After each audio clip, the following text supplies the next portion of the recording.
Muy bien, seguimos en el escenario del poder hablando los temas necesarios en este Chile que estamos haciendo entre todas y entre todos. Sí, tema importante, la institución de Carabineros, cuestionadísima institución de Carabineros. Siempre ha sido así la institución en sus casi 100 años de vida. Lo vamos a conversar con un historiador, con don Gonzalo Peralta, que está con nosotros. Gonzalo, bienvenido al escenario del poder. Hola Freddy, muchas gracias por tu invitación, encantado. Oye, sí, porque en 6 años más cumple 100 años, al menos de su oficial inauguración. Sí, pues tenéis toda la razón, 1927, sí. Queremos entender el cuestionamiento que hoy tiene Carabineros y si siempre fue así. ¿Cómo nace Carabineros, Gonzalo? Y por qué, digamos, finalmente, ¿no? ¿Con qué fin se crea el cuerpo de Carabineros? Bueno, la necesidad de una fuerza policial es una cuestión que se exige en todas las sociedades, ¿no? Una necesidad básica de la convivencia social. Entonces, en ese sentido, en la historia de Chile hubo distintos cuerpos policiales, ¿no? Desde la colonia, ¿no? Y en el siglo XIX esto se empieza a organizar. De hecho, no es raro que el primer cuerpo policial más o menos estable se cree en 1830 con el triunfo de Diego Portales, ¿no? La cosa portaliana, quien dice que hay que poner orden en este país. Si algún día tomé un palo, dice él, ¿no? Entonces, ahí comienza, yo diría, un proceso de organización más sólido. Y a lo largo del siglo XIX tiene varios avatares, ¿no? Y lo que lo caracteriza es que las fuerzas policiales no son como las actuales, en la cual Carabineros es una sola institución centralizada, sino que eran distintas fuerzas policiales en las ciudades, en los campos, según de hecho, funciones. había una policía rural también, ¿no? Había una policía rural, policía urbana, policía fiscal, una policía secreta, ¿no? A fin del siglo XIX, una policía de ferrocarriles. En fin. En Valparaíso había otra más portuaria. Exacto, había policía de aduanas, en fin, una larga lista que va variando. Tras la guerra civil se crea, hay una iniciativa institucional que se llamó la Ley de Comuna Autónoma. La del 91, la guerra Correcto, de Balmaceda. Efectivamente. Y ahí se da el control de las policías a los municipios. Entonces tuvimos también una policía municipal. Y eso que en la teoría parece una buena idea en cuanto a descentralización y vinculación con las comunidades locales, finalmente fracasa porque más que vincularse con las comunidades locales, se hacen dependientes de los caciques locales, ¿no? O sea, de la oligarquía campesina, de los patrones de fondo, de los dueños de cada lugar. Y eso lo convierte en una policía en funciones de esos intereses. Perfecto. Y Chile tiene un cambio completo, ¿no? De una nueva constitución, 1925, llegan las nuevas castas al poder, la clase media, si tú quieres, y ahí hay que ordenar mejor el barrio, ¿no? Y llega la dictadura de Carlos Ibáñez del Campo en la década del 20 también. ¿Qué significa Carlos Ibáñez del Campo en su primer gobierno de dictadura y por qué crea entonces, por qué unifica esta policía en Carabineros de Chile? Bueno, Ibáñez es la figura tutelar de Carabineros de Chile, ¿no? Él, antes de la formación del cuerpo, fue director de una de estas policías previas, por así decirlo, que tiene un origen militar. Tenemos la formación de una... A ver, hay un grave problema de orden público y de delincuencia y de bandolerismo, que es la delincuencia de los campos, ¿no? El cuatreo. Exacto. Es como la típica figura del bandolero de los cuentos criollos, ¿no? Como el ñato del hoyo, ese tipo de personajes. En tu carruaje, ¡ay, te asaltaban! Es como los Pincheira, ¿no? Como ese imaginario. Y esto estaba descontrolado. Y porque la policía era ineficiente y corrupta, porque dependía de estos caciques locales. Entonces, esto llega un momento en que no da más y lo que se decide es hacer intervenir al ejército en el control del orden público en los campos, pidiéndole a los distintos regimientos de caballería del ejército que otorguen un escuadrón de caballería para el control del orden público en los campos. Y se crea el Regimiento de Carabineros de Chile. Por este caballero que estamos viendo ahí en pantalla, don Carlos Ibáñez del Campo. Y ese es el origen de los carabineros, ¿no? Entonces se ve que este regimiento de carabineros es eficiente en estas labores de orden público y se empieza a ampliar. cada vez más. Empieza a instalarse en distintas ciudades, en el norte, que era muy importante en relación al tema del salitre, ¿no? Una zona estratégica. Claro. Y con la llegada de Ibáñez al poder, lo que hace Ibáñez es que este regimiento de carabineros se convierte en la base que va a aglutinar a todas las policías que estaban dispersas a lo largo del territorio en un cuerpo de carabineros de Chile. Perfecto. Entonces, él lo crea a partir de esa experiencia. Oye, y o sea, desde su origen, Carabineros es una fuerza militarizada. Efectivamente. Se crea como un concepto militar, ¿no? Sí, Mira, ahí están las primeras cucas que llegan en 1930 más o menos, ¿no? Esta es la primera radiopatrulla que llegó al cuerpo de Carabineros. Se creó siempre como un cuerpo militar, eso ha pensado o sea, en esa etapa tiene hartos vaivenes. ¿Sí? Yo diría que cuando uno observa la historia de Carabineros de Chile, en cierto modo observa la historia política del país. Entonces, en relación a las crisis políticas y a las etapas de tensión y a los momentos de violencia, Carabineros aparece, ¿no? Entonces, si uno lo sigue, va a ver que sus momentos de mayor o menor militarización también coinciden con los momentos de mayor o menor tensión política y de violencia política en el país. Me llama la atención que desde sus orígenes Carabineros pertenece al Ministerio del Interior. O sea, a partir del origen, con la dictadura de Ibáñez, ya Carabineros cumple una función política. De hecho, los detractores de la dictadura de Ibáñez decían que era su guardia pretoriana. Ya existía en esa época el concepto de guardia pretoriana.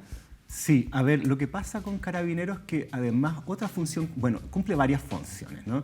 La de orden público, por supuesto, pero también cumple una función que es más oscura, ¿no? Que tiene que ver con la represión interna.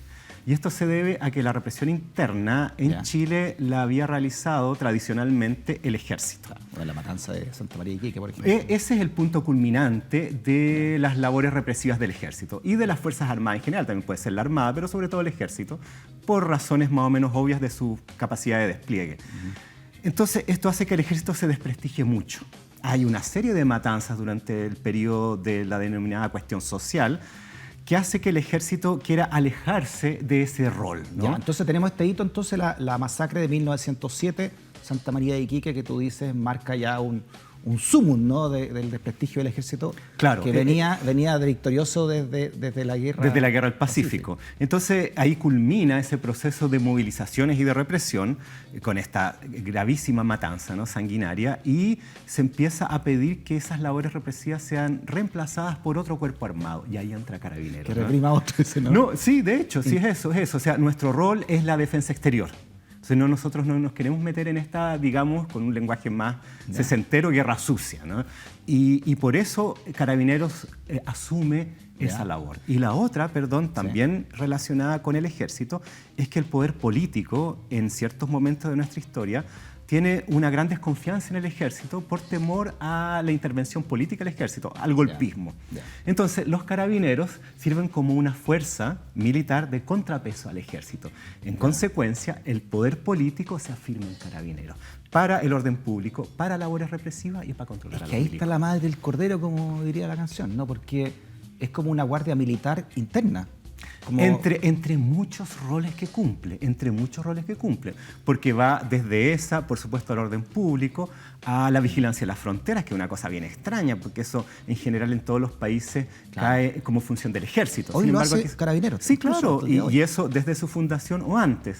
Y también están estas labores de índole social, ¿no? Que realiza Carabineros, y también civil. O sea, la comisaría es un lugar en el cual la gente acude a muchas cuestiones. O sea, piensa esto mismo de en pandemia, que uno pide a la comisaría virtual poder salir a comprar al supermercado. ¿Te fijas? ¿Qué tiene que ver la policía con ir de compras? Habían cajero automático, hasta una polémica que hubo hace unos años. Dentro de las comisarías. Las comisarías, claro. De hecho, a mí me parecería fascinante poder echarle una mirada, y está difícil, a los libros de partes de las comisarías, ¿no? Porque ahí aparece anotado, ¿no? Lo que hace el cabo de guardia o el funcionario que ahí anota, un montón de situaciones de la vida civil cotidiana de las ciudades, ¿no? Que no solo es represiva o policial, sino que de la vida cotidiana, claro. Entonces, por eso el Cuerpo de Carabineros cumple un montón de funciones muy amplias que lo mete en situaciones también complejas. Gonzalo tiene este pecado de origen, digámoslo, militarizado, entonces ingrato Carabineros, ciudadanamente hablando, y además nace en una dictadura. Eso también me imagino que los marcó de ahí en adelante, ¿no? Por las represiones que fue protagonista carabineros de ahí en adelante. Efectivamente, o sea, Carabineros de Chile se identifica con Ibáñez y el propio cuerpo es orgulloso de esa identidad, el nombre de la Escuela de Formación, claro, etcétera. Y además Ibáñez fue presidente de Chile en 2 ocasiones, una figura política de primerísima importancia del siglo XX. Pero fue dictadura, después fue electo. Exacto, exacto. Bueno, en la primera también fue elegido, pero elegido de una manera bastante chanchulla, ¿no? Candidato único, como con el 99,9% de los votos. Pero bueno, él fue primer mandatario, ¿no? Como sea. Y en ese sentido, en la dictadura, ¿no? En su primer gobierno, el cuerpo de carabineros está muy, muy cercano a Ibáñez, y cuando Ibáñez cae es tras una serie de protestas debido a su actuar represivo, dictatorial, autoritario, pero también debido a la crisis económica del crack de la bolsa de Nueva York. Sobre todo eso, digámoslo, ¿no? Exacto, ahí 29, ¿no? Pega el bolsillo, Chile queda a muy mal traer y eso provoca protestas. Bueno, Carabineros sale en defensa del gobierno y de Ibáñez, ¿no? Nuevamente su rol de defensa del poder político, y con la caída de Ibáñez, Carabineros queda muy desprestigiado, muy desprestigiado. Exacto. Se cuenta que tras la caída de Ibáñez los carabineros no se atrevían a salir a la calle, que las primeras semanas, por ejemplo, dirigir el tránsito, que es otra de las múltiples funciones que cumple, lo hacían personas de civil. Un poco lo que pasaba en Plaza Italia, claro, o de la Dignidad, como se llame, ¿no? Y Carabineros tiene que emitir su oficialidad un decreto a la ciudadanía, ¿no? Porque estaban siendo tratados mal, de manera mala. Sí, claro, ¿no? claro. Es que hay un tema de legitimidad que es muy, muy complejo y muy difícil de recuperar, ¿no? Eso no se logra por decreto, sino que se logra mediante el funcionamiento y las prácticas de esta policía. Entonces, al final del gobierno de Ibáñez, los carabineros quedan en una situación sumamente desmedrada debido a su identificación con la dictadura. Perfecto. Cae la dictadura, viene la Gran Depresión Mundial. Chile obviamente es parte de esa depresión, pero también vienen los movimientos neonazis, neofascistas, que terminan con Hitler en el poder, pero que acá también tienen una gran raigambre, ¿no? Por ejemplo, la matanza del seguro obrero. Sí. Parte también ya de las primeras matanzas que Carabineros protagonistas, ¿no? Efectivamente, o sea, como Carabineros llega a reemplazar al ejército en esas labores, lo hace, digamos, debuta lamentablemente en estas masacres bajo el gobierno de Arturo Alessandri, bajo el segundo gobierno de Arturo Alessandri, que viene después de un periodo bien confuso y caótico tras la caída de Ibáñez en 1932. Y nuevamente Alessandri ve esto mismo que estamos conversando, o sea, las labores represivas de Carabineros en vez del ejército, y además una enorme desconfianza de Alessandri hacia el ejército, porque venía de varios años de golpes militares. Claro. Entonces él necesita un cuerpo armado en el cual confiar. Perfecto. Y deposita su confianza en Carabineros para servir de contrapeso a los militares. Ya. Entonces, cuando viene esta intentona golpista, esta especie de putsch, ¿no?, a la chilena de los nazis o nazistas, que se les llamaba en 1938, que se toman la Casa Central de la Chile y el edificio del Seguro Obrero justo al frente de la Moneda, paradójicamente actual sede del Ministerio de Justicia, ¿no?, que tiene, la masacre se perpetra al interior del edificio, uno de los descansos de una escalinata. Son estos edificios macizos, ¿no?, del centro de los años 30, al estilo un poco Metrópolis, ¿no? Claro. Así como muy grandes, muy contundentes, con así unos muros de hormigón. Y bueno, ahí son masacrados 60 jóvenes nazis o nazistas por Carabineros. A balazo limpio. A balazo limpio, y esto es por orden expresa de Arturo Alessandri. Mira. Que los maten a todos. Mataban de lado a lado, porque también en los años 30 fue la ya tristemente célebre matanza de Ranquil, ¿verdad? Efectivamente. El campesinado en el sur chileno. Efectivamente, la precordillera. Y ahí Arturo Alessandri nuevamente, en su segundo gobierno, autoritario y conservador, distinto al primero, reformista y de raigambre popular. Por eso Violeta, disculpa, dice tiempo después, el león, que le decían león a Arturo Alessandri, es un sanguinario en toda generación, ¿no? Claro. En contra de Jorge, su hijo Jorge también. Bueno, sí. Por la matanza de Ranquil, que quedó mucho en la memoria, ¿no? Sí. ¿Qué ocurre en Ranquil? Recordemos eso, porque bueno, también es muy importante. Ranquil es una zona campesina precordillerana en la cual hay un conflicto por la propiedad de la tierra. En la cual campesinos que estaban instalados hace mucho tiempo en esa región, que es una zona fronteriza, en la cual también por lo mismo el Estado llega poco y la propiedad de la tierra no estaba clara, son despojados. Y mapuches también. Sí, y esto provoca que los campesinos se organicen para recuperar estas tierras. Y debido a eso es enviado Carabineros de Chile, ¿no?, a la región a reprimir. Y se produce una matanza campesina en una zona además de difícil acceso y comunicación. Entonces eso también permite impunidad. Y las noticias que llegan a Santiago, qué sé yo, al resto del país, son muy lentas y muy confusas. Entonces esto se empieza a destapar con el tiempo. Pero son decenas de asesinados. Exacto. Cuenta la historia que pusieron a todos los hombres, digamos, en un paredón y los fusilaron a todos. Ahí, y hay un paredón, ahí está la imagen, y todavía está el paredón ahí de la historia de cuando fueron fusilados los bueno, quienes se tomaron. en ese sentido, los paredones son un registro histórico, porque tanto en Ranquil como en el Seguro Obrero quedaron muros llenos de agujeros.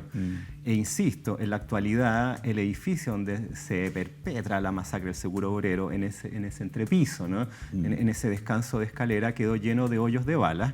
Y eso ha sido, digamos, rellenado sucesivamente para que, digamos, no se vea tan violenta la huella de la actual sede del Ministerio de Justicia. Mira, es que Víctor Jara, en su obra, una de sus obras inconclusas, fue precisamente un homenaje a los asesinados en Ranquil.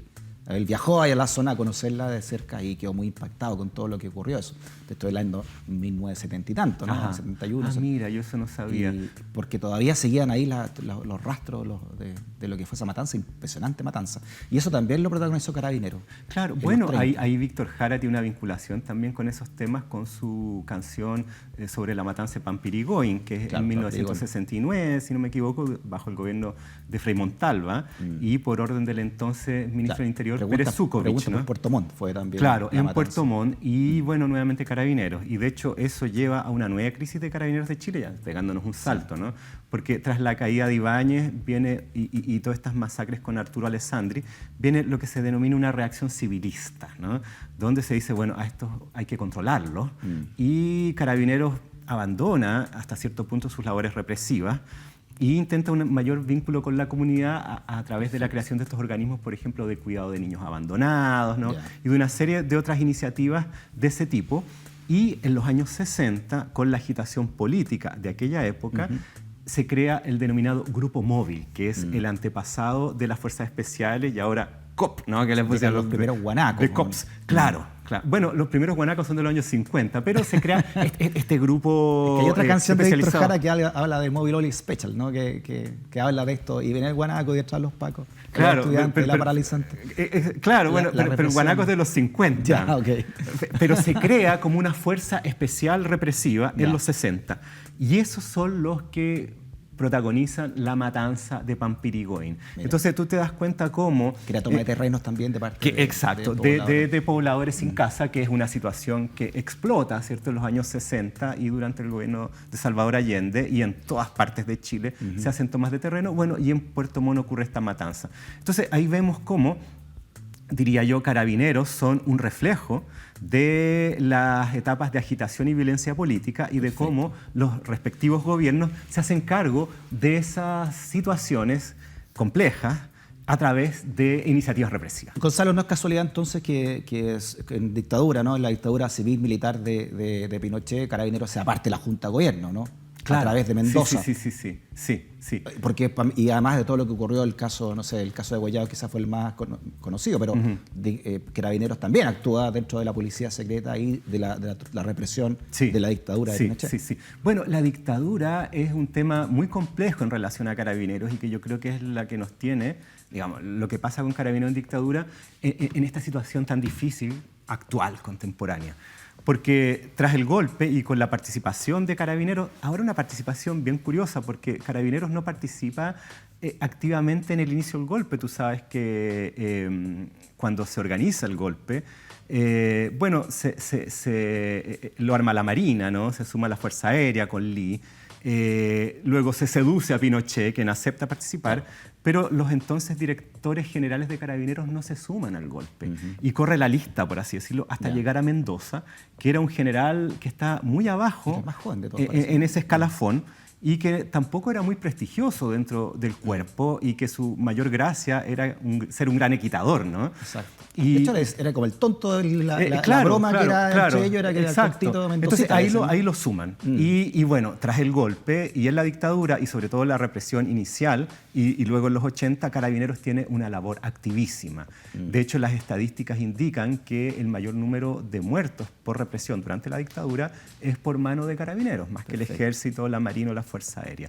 Y ahí lo que ocurre es que, claro, nuevamente Carabineros pasa a depender del Ministerio de Defensa y se le suma al gobierno como miembro de la Junta Militar de Gobierno, que era Junta Ejecutiva, porque era el Poder Ejecutivo, también legislativa, porque legislaba mediante decretos leyes, y constituyente, que es lo que ahora va a ser lo que estamos en discusión, ¿no? Esta asamblea, ¿cierto?, constituyente. Gonzalo, disculpa, nos quedan 3 minutos, pero hablando ahora del estallido social y todo lo que ha ocurrido, y recién hablamos con una chica que fue víctima, ¿no?, de un trauma ocular. ¿Qué pasa entonces con Carabineros hoy? ¿Sigue entonces esa misma escuela de represión, yo creo que lo que ocurre, además? Sí, yo diría que lo que pasa ahí es que con la dictadura, al incluirse en el gobierno y al asumir estos roles, y luego en la transición a la democracia, con ciertos elementos de la Constitución del 80 que les daba autonomía al Cuerpo de Carabineros, como por ejemplo la inamovilidad de los comandantes, del director general, claro, que fue una situación muy grave que ocurrió entre Estangue y Eduardo Frei Ruiz Tagle, que no lo pudo sacar, ¿no? Le da una discrecionalidad y una autonomía que antes no tenían. Porque si bien tenían este rol represivo a cargo del poder político les decía, como cuando Arturo Alessandri les dice, mátenlos a todos, ¿no?, en el Seguro Obrero. Ahora, a partir de la dictadura y de la mantención de esa autonomía con el regreso a la democracia, al parecer ningún gobierno se ha atrevido a ponerle el cascabel al gato. Eso te iba a decir, desde el punto de vista histórico, entonces, ¿cómo debería ser una refundación real del Cuerpo de Carabineros? Bueno, esa es una pregunta que yo no sé si para sería que se capaz entienda de la palabra responder. refundación, de la historia, ¿no? Sí, porque no se trata aquí de cambiarle el color al uniforme. No, esas son tonteras. Claro. Es como cuando cambia el color de las radiopatrullas de negro con blanco, verde con blanco, o le cambian fuerzas especiales a copa, o sea, claro, tremenda cosa. Bueno, ahí yo creo que tiene que ver con un control civil mucho más potente, un control civil en relación a las finanzas, ¿no? Y la disolución del doble escalafón. Porque yo diría que eso se justificaba cuando se crea el cuerpo en cuanto a que los que iban a ser los jefes, los oficiales, correspondían a una clase social que además tenía una mayor formación, más educación, ¿no? Sí. El pueblo era menos alfabetizado. Entonces, por eso se toma esa determinación y también por su raíz militar, que al igual que las Fuerzas Armadas tienen un escalafón de oficiales y una escuela de formación de suboficiales. Pero a estas alturas eso ya no se sostiene, ¿no? Y lo único que perpetúa es una distinción clasista que impide que los mejores de los que entran a Carabineros desde el comienzo no puedan ascender porque tienen este tope en el cual llegan solo a suboficial mayor, me parece, claro, o un rango por el estilo, y los que siguen hacia arriba son aquellos que se forman en la escuela de Carabineros y tenemos un teniente de 20 y tantos años que manda más que un suboficial mayor que tiene 30 años de experiencia, claro, al interior de la institución. Ya, o sea, tú dices que entonces sería clave hacer un escalafón único. Sí, que el carabinero que entra a controlar un tránsito tenga la esperanza de ser después general, pero por supuesto, y director de Carabineros. No se sostiene actualmente de que se mantenga esa diferencia. ¿Y cómo deja de ser militarizada además, ¿no? En el concepto me refiero, en su ADN, ¿no? Que no se considera una policía pretoriana como surgió con Ibáñez. Sí, bueno, es que eso es súper complejo porque tiene que ver con un cambio de mentalidad política histórica del país, ¿no? En cuanto a las funciones represivas de los carabineros. Se ha usado como herramienta represiva a lo largo de toda su historia. Entonces, tiene que ver también con el trato entre el poder político y la civilidad. Claro, exacto, que no sean unos guardianes finalmente del statu quo, que es lo que han sido. Eso es. O sea, una mayor incidencia del poder civil en las decisiones políticas. Gonzalo, interesantísima conversación. Muchas gracias por haber venido. Gracias a ti, Freddy. Oye, la próxima semana podríais venir con otro tema, ¿te parece, no? Ya. Aquí hacemos, bueno, ya esto se llama encerrona. Haciendo las movidas. Oiga, así que bueno. No, de ninguna manera. Se niego. No, claro. Si no viene Carabinero y te pegan un palo en la cabeza. Una encerrona y en Irene Morales. A propósito de represión. Claro. Gracias, Gonzalo. Gracias a ti. Muy bien. Muy bien, conversaciones necesarias para entender también al Chile de hoy. Hay que entender muy bien también nuestra historia, sobre todo si queremos refundarla, ¿no? Cambiarla hacia un sentido más inclusivo. Gracias por la sintonía. Es Vía X y esto es una defensa también de la libre expresión. Chao.